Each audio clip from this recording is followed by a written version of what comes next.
यह प्रोग्राम अब तक ला रही है BM केयर फाउंडेशन। देखते रहिए।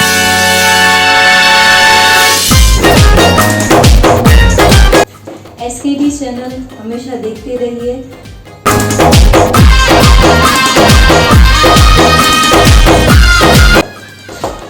आई लव SK चैनल, आप भी उसे प्यार दीजिए और आगे बढ़ाइए। Thank you.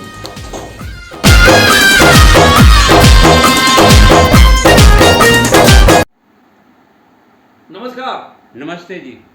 आज हमारे साथ हैं राष्ट्रीय दीनदयाल सेवा संघ के प्रमुख बागचंद जी, आपका SK TV में एक बार वापस से हम स्वागत करते हैं।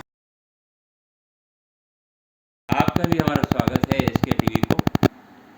आज SK TV में आज हम आपसे विचार विमर्श करेंगे जो इस वक्त हिंदुस्तान में पॉलिटिक्स चल रहा है जी। और 6 बार की इलेक्शन हो चुकी है और 7वीं बार का इलेक्शन होने वाली है। जी जी। तो सबसे पहले तो आपको इस 7 इलेक्शन के बारे में आपको कैसा अनुभव हुआ वो हमारी जनता को बताएंगे, SK चैनल को बताएंगे। पहले तो मैं देशवासियों को इस चुनाव का स्वागत करता हूं। सभी देशवासियों ने अच्छी तरह से चुनाव किया, अच्छी तरह से वोटिंग डाली और अच्छे अच्छे आदमी को चुनने के लिए वो लाइन में खड़े रहे।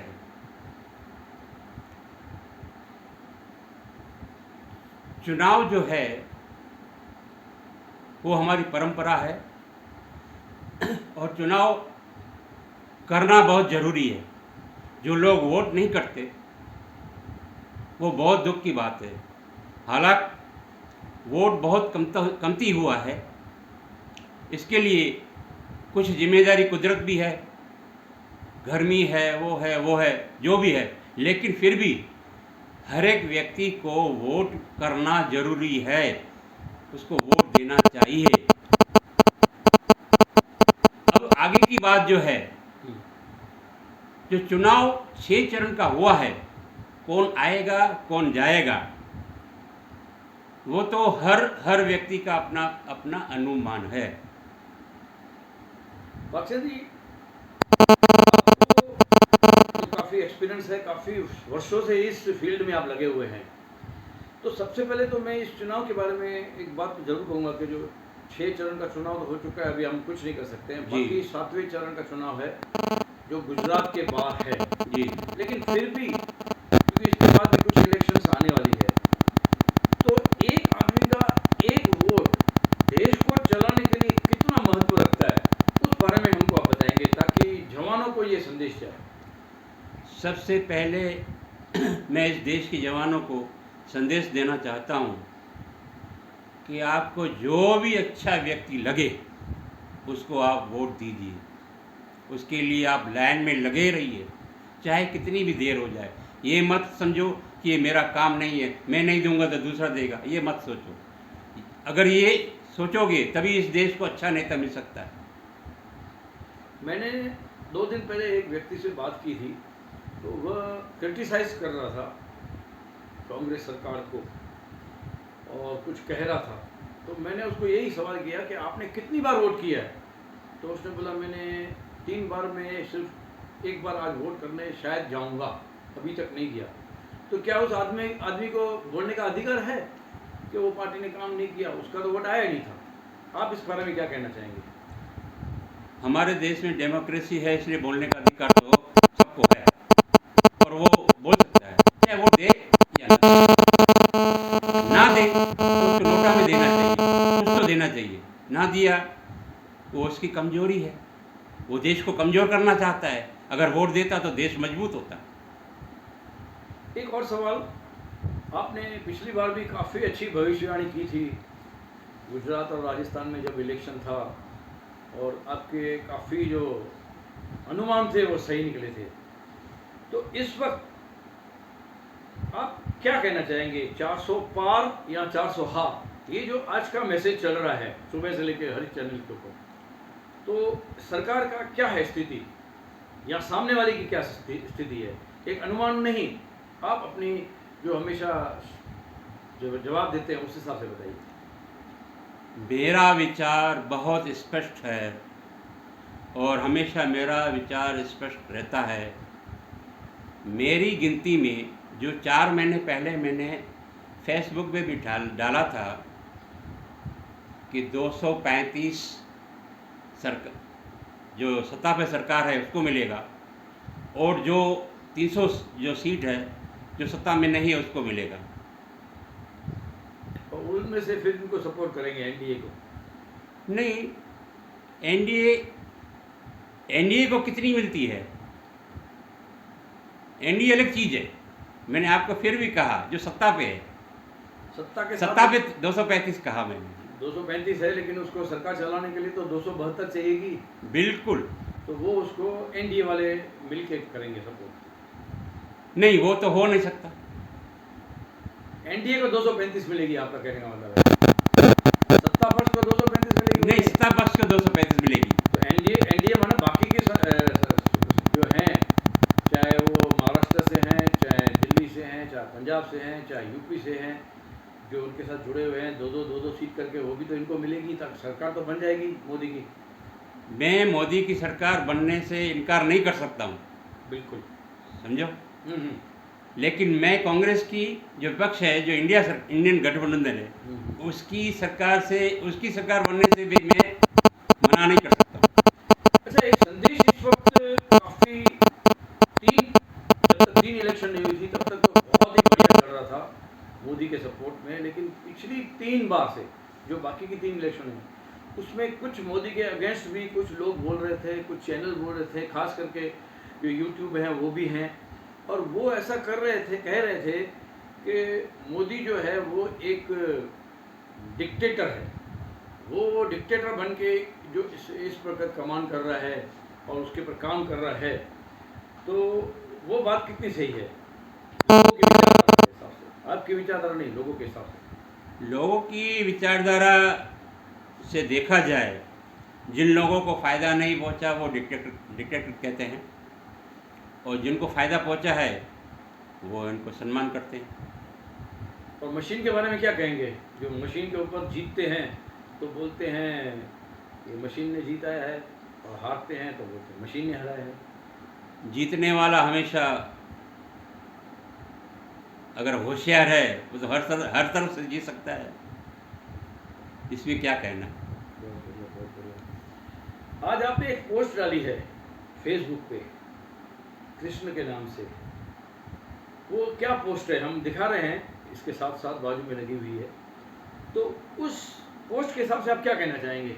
इसमें केजरीवाल भी है, कृष्ण भी है, तो क्या आप केजरीवाल को कृष्ण मानते हैं या कृष्ण को केजरीवाल, या एक दोनों अलग व्यक्ति बता रहे हैं आप?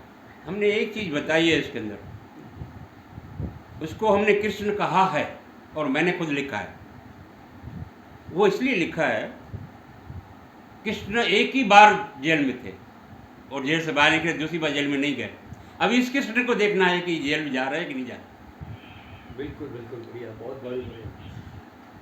तो कृष्ण भगवान की जो आप बात कर रहे थे, वो तो एक हमारे, हम उसको भगवान मानते हैं, और एक बहुत बड़ा, जिसके पास हम बोले तो चाणक्य नीति तो बाद में आई है, लेकिन उससे भी बड़ी एक व्यक्ति थे। तो क्या हम मोदी को, ये जो चाणक्य पॉलिसी है या मोदी की जो नीतियाँ हैं, क्या वो कृष्ण भगवान की अडॉप्ट की हुई है, ऐसे नहीं लग रहा है आपको? नहीं, उनकी राम पॉलिसी है। अच्छा, वो राम भक्त है, राम पॉलिसी राम है, भक्त है, राम राज्य है। राम पॉलिसी है। हाँ, राम पॉलिसी है, राम राज्य तो, राम राज्य एक अलग है। हाँ अलग है। यानी बहुत सालों के बाद, आज काफ़ी 35 साल से मोदी हमारे देश में इस वक्त राज कर रहे हैं, और ऐसा वर्ल्ड में कहा जाता है कि ये जो टर्म अगर वो मोदी वापस आया तो वो पूरे विश्व पे राज करेगा। ऐसा विश्व वाले भी कहते हैं, लोग भी कहते हैं, और कुछ उसका उल्टा बात करते हैं कि वो तो सरकार ख़त्म कर देंगे, डेमोक्रेसी ख़त्म कर देंगे। तो आप इस बारे में क्या कहना चाहेंगे? ना डेमोक्रेसी खलास होगी, ना कुछ ख़त्म होने वाला है। पॉलिटिक्स की बात है ये तो। हाँ, इसमें अब ऐसा होगा, इस चुनाव के बाद मोदी जी ऐसा कमाल करेंगे कि सारी दुनिया देखती रह जाएगी। बहुत अच्छा, बहुत बढ़िया। और अब दूसरी बात यह है, आपका क्या अनुमान है केजरीवाल के लिए और पंजाब में जो इलेक्शन है? आज पंजाब में इलेक्शन है, कल दिल्ली में इलेक्शन थे, आज मतलब थोड़े दिनों के बाद पंजाब में इलेक्शन है, थोड़े दिन पहले दिल्ली में थे। तो पंजाब में और दिल्ली में क्या आपको ऐसा लग रहा है कि आपकी सरकार आएगी? आप मतलब कुछ सीटें पाएगी अच्छे से? कहीं राम ने सीटें पाई हैं तो कहीं कृष्ण भी सीटें पाएगा। बिल्कुल। बहुत बढ़िया, बहुत बढ़िया, आपने बात अच्छी कही है। और अब आपको एक बात और कहना चाहेंगे, ये जो धर्म के नाम से बातें चलती है, चाहे वो हिंदुस्तान में हो या पाकिस्तान में हो, या इस वक्त पीओके भी काफ़ी दिखा रहे हैं, और पीओके को दिखाने के पीछे एक ही है कि वो मोदी को सपोर्ट कर रहे हैं और मोदी के कारण ऐसा होने वाला है। तो आज रोज़ नए नए वीडियो आ रहे हैं पीओके के कि वो कसम खा रहे हैं, ये कर रहे हैं कि हम हिंदुस्तान में जाना चाहते हैं। इस बारे में आप क्या कहना चाहेंगे? ये पाकिस्तान की खुद की चाल है। मतलब पाकिस्तान की या पीओके की? पाकिस्तान की चाल है, हिंदुस्तान को परेशान करो। परेशान करो, ऐसा है।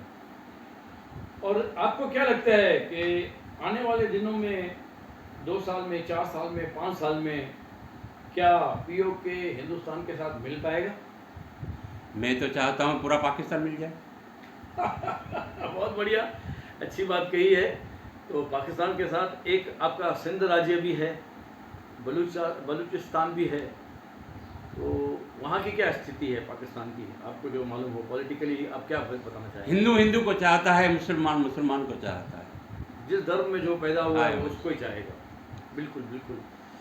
अब एक और बात, इस वक्त हिंदुस्तान में 500 के ऊपर जितनी भी सीटें हैं, और उसमें से मोदी को जितनी भी सीटें मिल रही हैं, उनमें सिर्फ और सिर्फ एक ही सीट एक ही व्यक्ति को जीतेंगे। क्योंकि जीतने का सवाल इसलिए है क्योंकि पहली बार वो 4 लाख से जीते थे, और अब शायद कम या आगे पीछे माजी से जीतेंगे, श्री शंकर लालवानी। तो ये जो पॉलिसी है मोदी की कितनी सही है? क्या सिंधियों को और भी सीट मिलनी चाहिए? सिंधियों की कमजोरी की वजह से कुछ नहीं मिल रहा। और ये जो एक और आंदोलन चला रहे हैं मिस्टर मलकानी, महेश मलकानी कलकत्ता से, और उसको हमारे हिंद में सिंध वाले जो है वो कभी सपना पूरा नहीं होने वाला। डिमांड फॉर सिंधी स्टेट, वो कभी सपना पूरा नहीं होने वाला। तो हमने तो ऐसा सुना था कि कुछ साल पहले नेहरू ने खुद बोला था इसको, अपने लाल कृष्ण आडवाणी को, कि तुम कच्छ है, गुजरात है, ले लो, उसको डेवलप करो। उस वक्त अगर शायद आपने पढ़ा होगा या देखा होगा तो उसके बारे में आपको कुछ मालूम हो तो आप बताएंगे। जो सच है उसको बताने में कोई गलती नहीं है। नहीं, मैं अभी इस चीज़ को नहीं लेना चाहता हूँ, चुनाव है। चुनाव है, बिल्कुल बिल्कुल, ठीक है, बहुत बढ़िया है। अभी हम आखिर में आपसे ये सुनना चाहेंगे कि इस वक्त देश में जो माहौल चल रहा है, महंगाई चल रही है, जो ओपोजिशन वाले कहते हैं या हमारे साथ जो खुद रहते हैं वो बोलते हैं पेट्रोल कितना भी महंगा हो जाए, आटा भले 80 रुपया हो जाए, 90 रुपया हो जाए, लेकिन हम तो मोदी को ही चुनेंगे। तो क्या आपको लगता है कि मोदी सरकार आने के बाद हर चीज़ का भाव बहुत बढ़ेगा वापस से? क्योंकि इतने करोड़ रुपया जो खर्चा हुआ है वो कहाँ से आएगा? मैंने आपको यही कहा, मोदी जी प्रधानमंत्री बनते हैं तो इस देश का नक्शा कुछ बहुत अलग होगा। बहुत ही अलग होगा, बिल्कुल बिल्कुल। 370 वाली बात जो थी वो उन्होंने करके दिखाई, या उसको सपोर्ट किया, राम मंदिर को। अभी एक बात और भी चली है आजकल, वो बोलते हैं राम मंदिर, वो बोलते हैं हमने बनाया, राम मंदिर बनाया।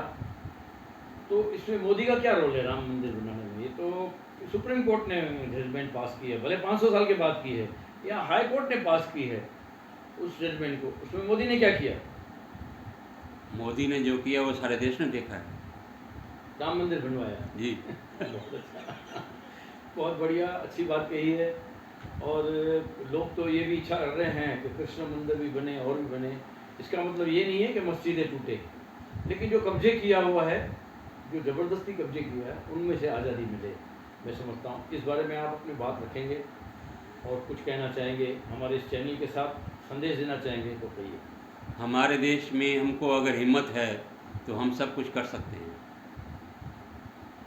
कुछ भी कर सकते हैं, बिल्कुल। आगे आप आखिर में वोटरों को और आने वाले जो यंगस्टर्स हैं उनको और इस चैनल के माध्यम से सिंधी जगत वालों को क्या समाचार देना चाहेंगे या क्या बात कहना चाहेंगे अपने एक अंदाज से? मैं अपना विचार रख रहा हूँ कि आज देश कुछ बातों से पीछे चल रहा है, ऐसी बात नहीं है, लेकिन आज के यंगस्टर को अपनी मेहनत करनी चाहिए, किसी की मेहनत तोड़ नहीं लेनी चाहिए। खुद की समझ और खुद की मेहनत करेगा तभी हमारा देश भारत बनेगा। मेहरबानी, शुक्रिया धवन जी। हमारे राष्ट्रीय दीनदयाल सेवा संघ के प्रेसिडेंट हमारे साथ जुड़े और वक्त वक्त पे वो अपनी बातें कहते हैं, विचार विमर्श अपने पेश करते हैं। तो अगर आप भी अपना विचार कुछ देना चाहते हैं तो हमारे कमेंट में कीजिए और हमें ऑडियो भेजिए, वीडियो भेजिए, ताकि हम आपके सारे वीडियो और ऑडियो इस प्रोग्राम के बाद कल परसों दिखाएंगे। Thank you very much. देखते रहिए SK TV।